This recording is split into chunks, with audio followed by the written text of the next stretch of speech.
एक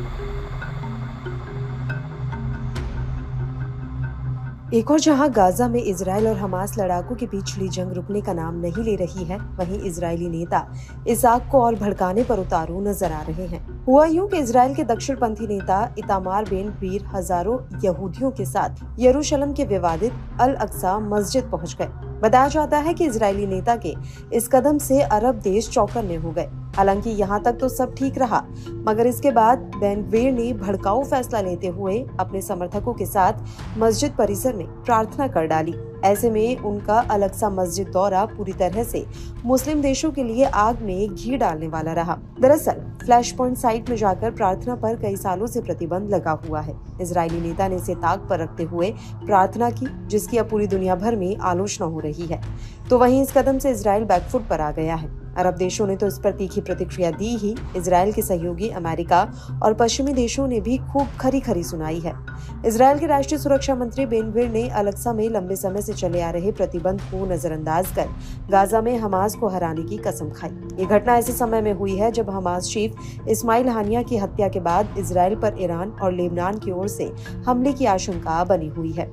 इजरायली मंत्री के आग भड़काने वाले इस कदम पर ईरान ने भी कड़े शब्दों में निंदा की है। ईरान के विदेश मंत्रालय ने कहा कि पश्चिम एशिया में तनाव बढ़ाने के मकसद से अल कुद्स के पुराने शहर में अल अक्सा मस्जिद परिसर में इजरायली मंत्रियों और अवैध निवासियों की ओर से हाल ही में की गई घुसपैठ शर्मनाक है। फर्जी इजरायली शासन के कुछ मंत्रियों की अल अक्सा मस्जिद परिसर में घुसपैठ मुस्लिम पवित्रताओं का घोर अपमान है। ये दुनिया भर में मुसलमानों के अधिकारों का उल्लंघन है। ये एक उत्तेजक कदम है। इसका मकसद देश में तनाव और अस्थिरता पैदा करना है। इजराइल फिलिस्तीनी मुसलमानों और मुस्लिम दुनिया की धार्मिक भावनाओं को चोट पहुंचाकर अपना युद्ध विरोधी नीतियों को आगे बढ़ाने का इरादा रखते हैं। बताते चले कि अल अक्सा मस्जिद को इस्लाम का तीसरा सबसे पवित्र स्थल और फिलिस्तीनी राष्ट्रीय पहचान का प्रतीक माना जाता है।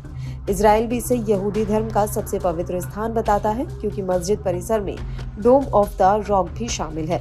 इजराइल के लोग मस्जिद परिसर को टेम्पल माउंट कहते हैं। बताया जाता है कि इजरायली 13 अगस्त 2024 को यहूदी शोक दिवस मना रहे थे। बेन गवीर ने इसी शोक दिवस को मनाने के लिए मस्जिद परिसर में प्रवेश किया। ऐसा दावा है कि इस साइट को 70 ईस्वी में रोमन साम्राज्य ने नष्ट किया था, जिसे कई सालों बाद में प्राचीन धार्मिक धरोहर के तौर पर पहचान मिली, जिसकी याद में इजराइल के लोग इस दिन को शोक के दिवस के तौर पर मनाते हैं। हालांकि विवादित साइट होने के चलते यहाँ यहूदियों और अन्य गैर मुस्लिमों को पूर्वी यरूशलेम के मस्जिद परिसर में जाने की इजाजत तो है, मगर उन्हें प्रार्थना करने की इजाजत नहीं है। गौरतलब है कि साल 1967 में अल कुद्स पर इजरायली कब्जे के बाद इजराइल और जॉर्डन के बीच एक समझौता हुआ था। इसके तहत पवित्र परिसर में गैर मुस्लिम पूजा पर पूरी तरह से रोक का प्रावधान था। मालूम हो कि ऐसा पहली बार नहीं हुआ है। इससे पहले भी कई मौकों पर ऐसे उल्लंघन हो चुके हैं, मगर ताजा मामला बेहद नाजुक मोड़ पर हुआ है, जहां मिडिल ईस्ट में भीषण जंग जारी है। इजराइल पर एक साथ ईरान समर्थित प्रॉक्सी गुट टूट पड़े हैं, तो वहीं अब ईरान भी इजराइल को सीधे हमले की धमकी दे चुका है।